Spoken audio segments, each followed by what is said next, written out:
Hi guys! I can't believe how many days it's been that we've been together to read. So I'm here to read to my grandkids, but it's really nice that friends and friends' kids and friends' grandchildren are also getting a chance to see the stories. I'll keep reading as long as I figure it's gonna work.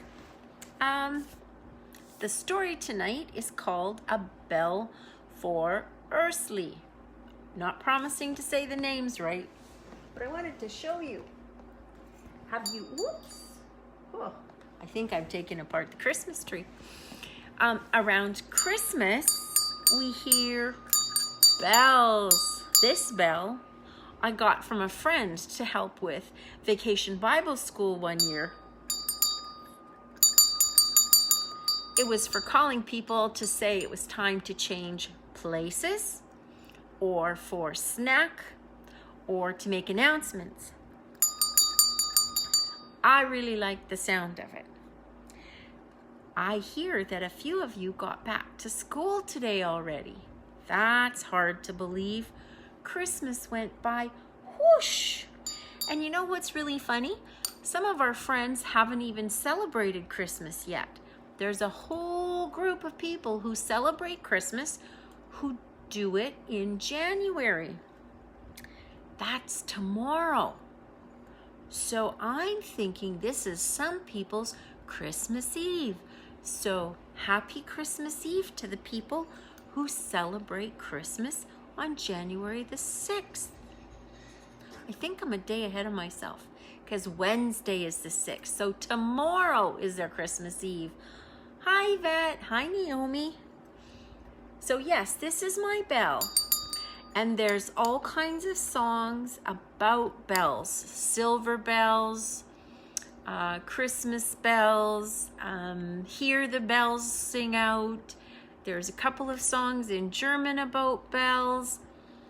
This story is about a little boy who lives up in the hills where everyone needs, not just wants, but needs a bell.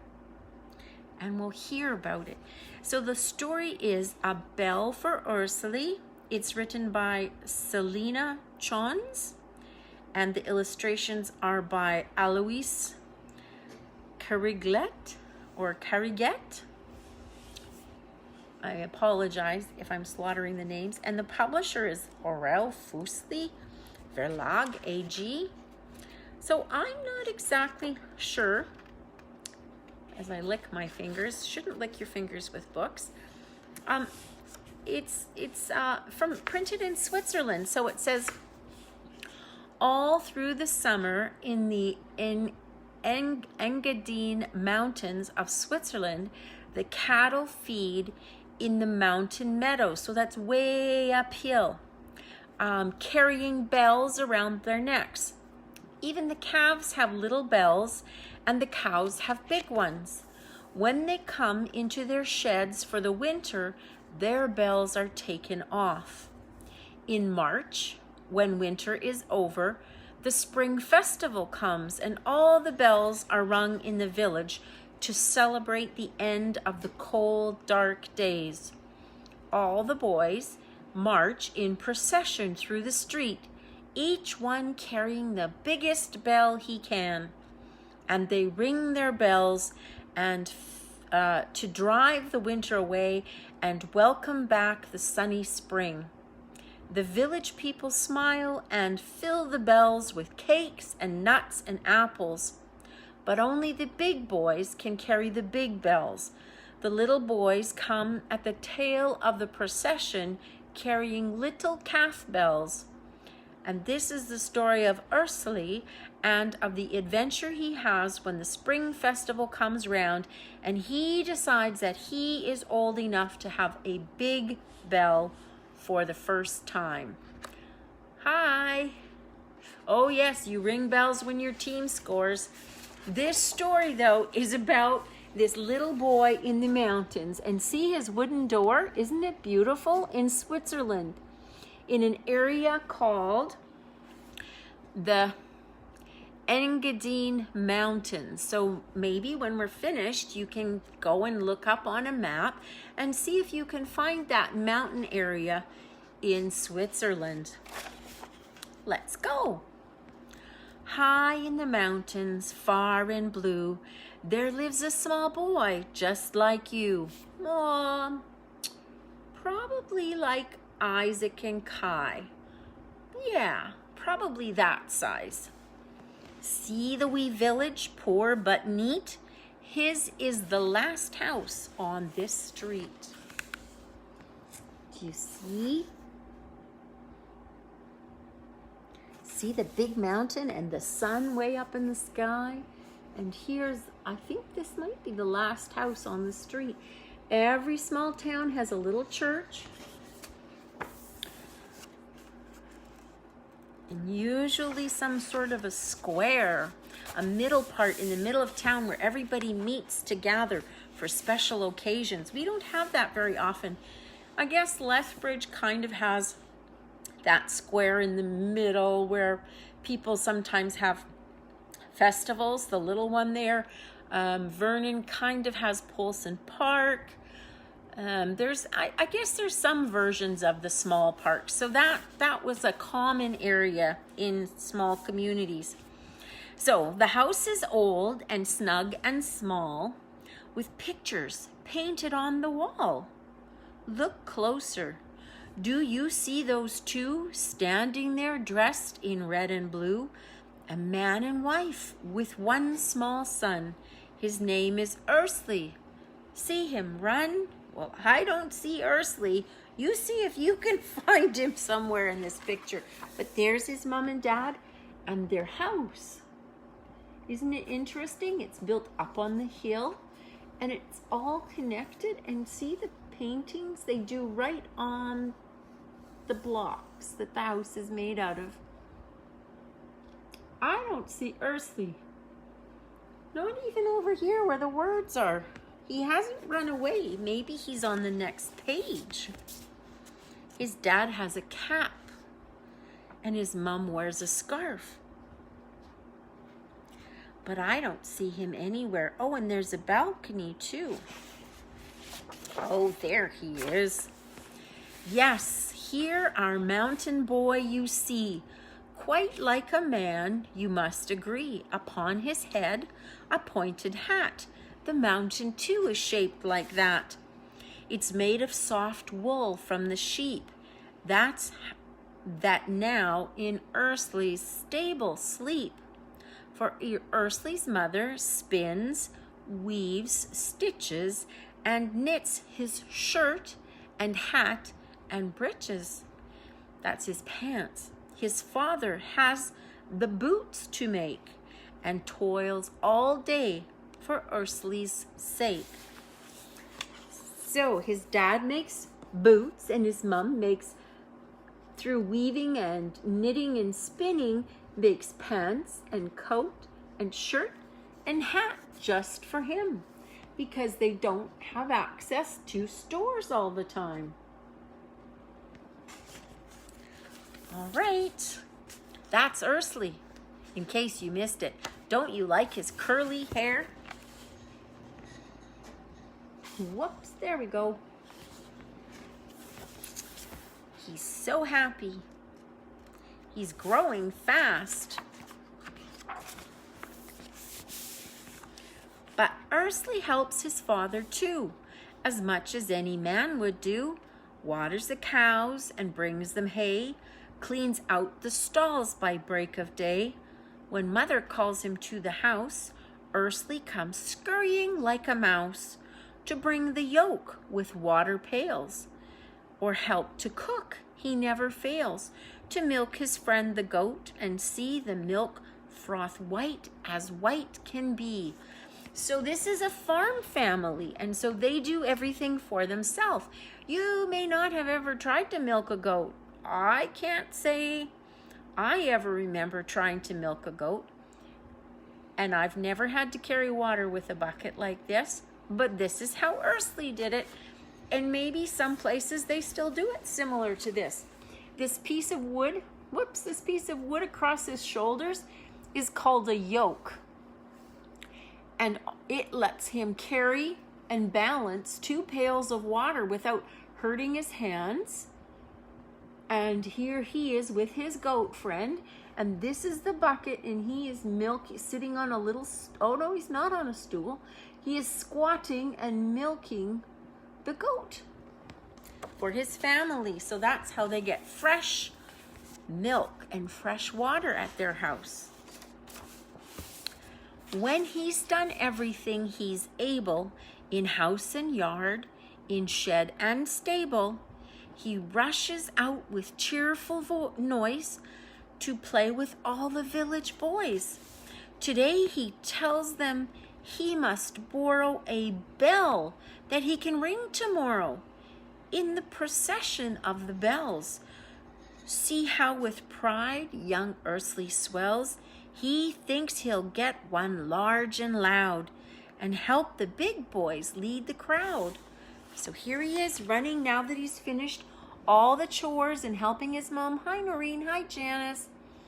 So here he is. He's running out now that he's helped, and he's helping, and now he's gone out to play with all his friends, and they're all excited because their spring festival is tomorrow, and he wants to carry a big bell like the big boys, not a little bell like the little boys.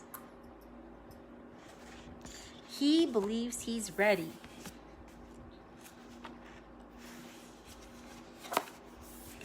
At Uncle Guillem's house, at Uncle Guillem's farmhouse, all the boys for bells have come to call. Good uncle quickly brings them out, and everyone begins to shout, "The big one's mine, I want the best." Ursli is pushed behind the rest. And when at last the front he gains, the tiniest Tinkerbell remains. Now he sheds sad and bitter tears. He'll be a laughing stock, he fears. The boys already laugh and boo. "Tinkerbell Ursli, look at you." When the procession marches past, "Tinkerbell Ursli, you'll be last." Uh-oh. Look, he has a red strap on his bell. And see the other bigger bells? They're holding their bells. Whoops. They're holding their bells like this because this is how they get filled with fruit and nuts and cakes. And a little bell like Ursli has is not going to get him very many treats, is it? And here's his uncle. And Ursli is very sad. Oh boy, the boys go off. They all despise him. Poor Ursli's bell quite horrifies him.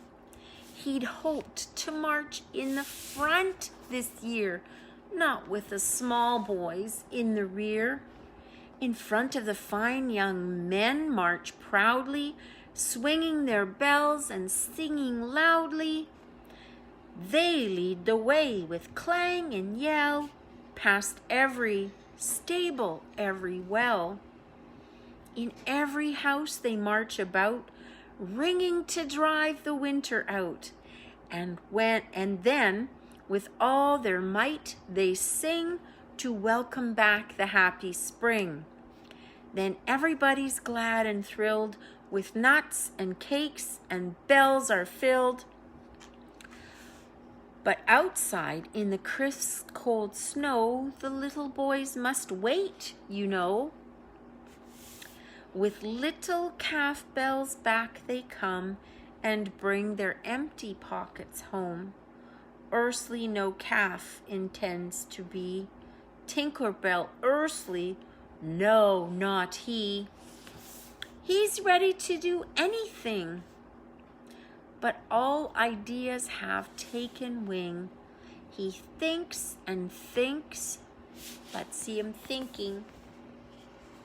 Here he is on the edge of the farm, sitting on a little pile of hay, or on the edge of a well, and he's just trying to decide what to do because he's very, very sad.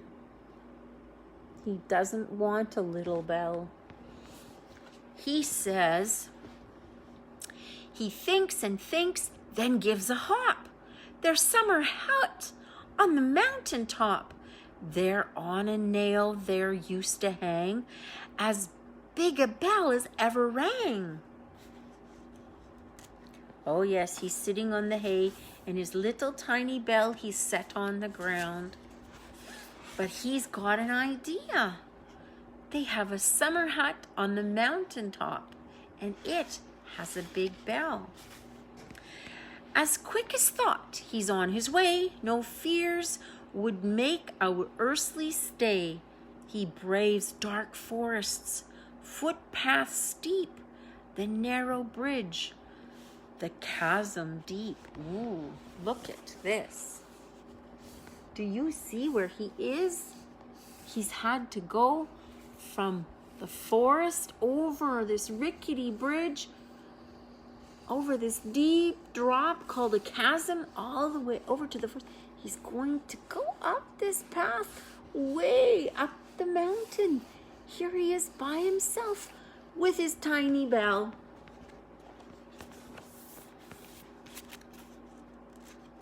Dun, dun, dun, dun, dun. I'm sure he was yodeling or something as he went, because you're never quiet when you walk. But soon his burst of joy is done. As he climbs higher near the sun, the snow is melting. In he sinks above his knees. Poor Ursli thinks he's going to cry, but who will hear? No crying will bring his mother near. Perhaps the great bell, after all, no longer hangs upon the wall. If it's not there, he thinks in sorrow, whatever should I do tomorrow? But forward go his steps again, and now the hut grows near and plain, glowing beneath the sunset light, as Ursli sees it come in sight. So he's walked through all the mountains all day long. The sun is going down now, and way in the distance here, he sees the cabin, their summer home, and he's having to wade through snow that's way past his knees. Almost looks like it's up to his belly button. I'm not sure he had on the right boots for that. Snowshoes would have been a good idea, hey?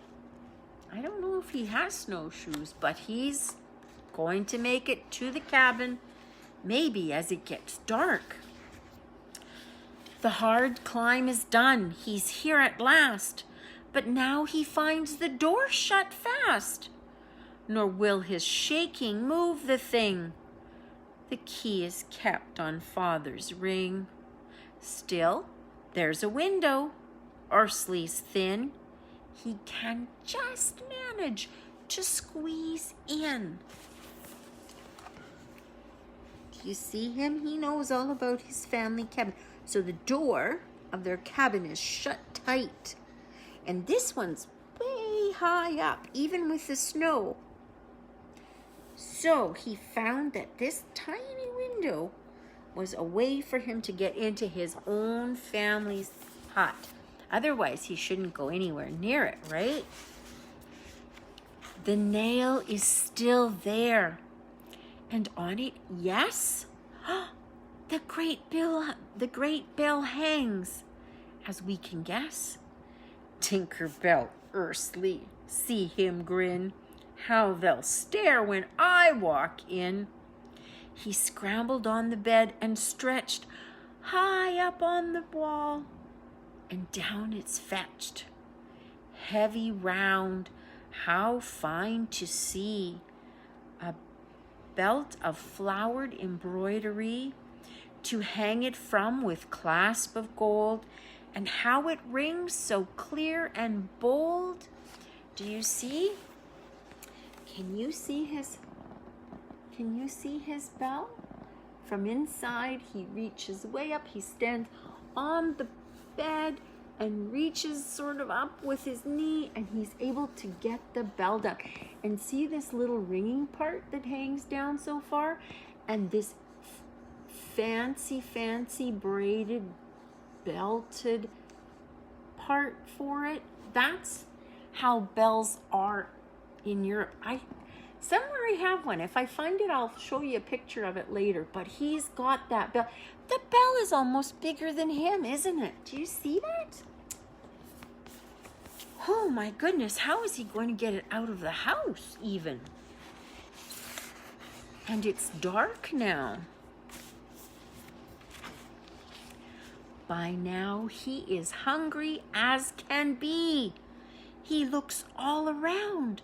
What can he see? Ah, hanging up above the dishes, a loaf, the very thing he wishes. Then he sits down. It's grand to eat, but he's tired out from head to feet.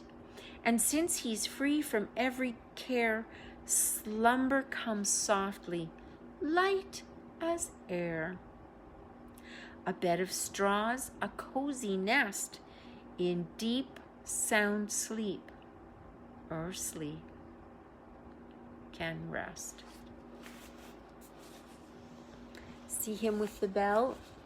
And this is a special kind of bread that's dry, so it doesn't go ugly if it's left. And it's round. Do you see that?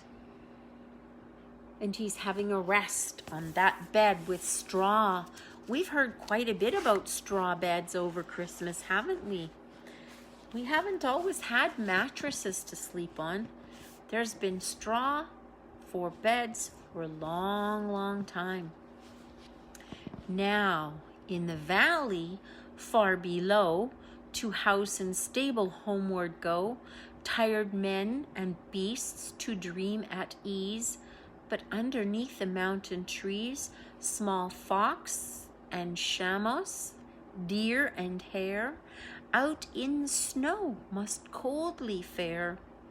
There in the moonlight there can trace child's footprints on the earth's white face, and up the snow track softly creeping, they reach the hut, and Ursli sleeping. Fox pricks up his ears and says to deer, "What can that boy be doing here?" Look at all the wild animals that found him. Usually there's no one that goes up in that part of the world in the winter time. There's the moon and stars keeping watch. And all the animals wonder, what is this little boy doing by himself up in the mountains? Mother is waiting. Darkness reigns. Small stars shine through the window panes. She looks all around in street and square to see if Ursli's hiding there, while Father by the stove sits down and asks quite crossly for his son. But though at every house they call, no one has seen the boy at all. Now everybody seeks all over, but still no Ursli they discover. In vain the lanterns lights the gloom, its beams do not bring Ursli home. So there's no street lights in this town, and everyone has been asked if they've seen him because he didn't come home. And so they take their lanterns that they light and they go out and call in the night looking for the missing boy. Can you imagine how scared their mom and dad and neighbors and friends must be? And there's a big festival tomorrow. So it's so sad that he's missing. Everybody's looking. We'll read some more. His anxious parents, worn and sad, go home again without their lad. They sit and watch the pine logs burn, and still their boy does not return. Poor mother weeps. The clock ticks on. Alas, where has young Ursli gone? Father can't settle anyhow. He starts to carve his son a cow. The village sleeps, but wide awake, they sit and wait for day to break. So the mom and dad are not sleeping. They're waiting for their little boy to show up, and dad, to pass the time, is carving out of wood a little cow for Ursli. And mom is crying. See the pot? That's how they cook their dinner over their fire. And here's a cuckoo clock and all their special things on their mantle above their fire. If you have a mantle, that's this piece above the fire, you might have put your stockings up there over Christmas. Here's their cooking and cleaning tools, and they're just sitting and waiting for Ursli to show up. So sad. Now, swiftly flies the deep, dark night. The mountain sees the sun's first light. And as the sunny morning breaks, young Ursli rubs his eyes and wakes. He must at once be on his way. Whatever will his parents say? He takes the bell. Quick, see him go, running across the firm, hard snow, for overnight it froze again. On mountain, pasture, wood, and plain, the animals flee far and wide, so swift is Ursli's homeward stride. So he's got the bell. The snow is hard, so he doesn't have to fight it, and he's running home on top of it at top speed from way up in the cabin. Here comes the sun, and he went through the forest, and he has to go over the crickly bridge all the way home to his village again. And all the animals are running away through the trees. A twinkling, and as you can see, before his own carved door stands he. 3 times he bangs the knocker down, and footsteps to the door have flown. So the door is shut tight because it's nighttime. But he stands and knocks. See the bench that his dad would have made? And the rocks that are all pressed in for an entrance? And here he is. Do you see the wooden door? And he's banging the knocker.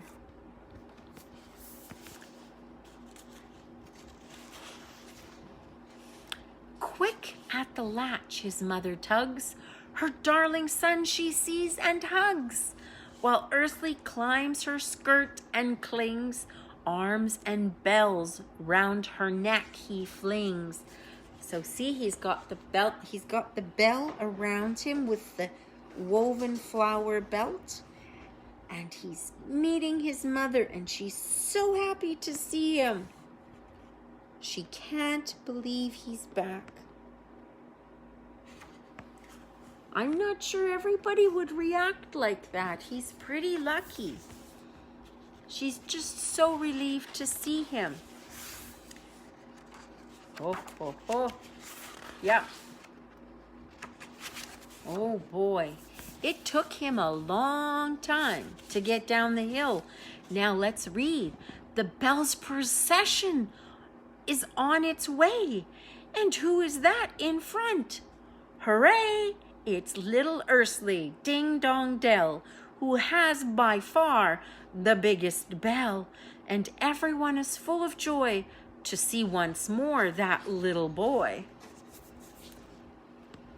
Here they are going around the water in the square, the big well in the middle of the town, And here's Ursli with the giant bell. And here are the rest of the boys from their town.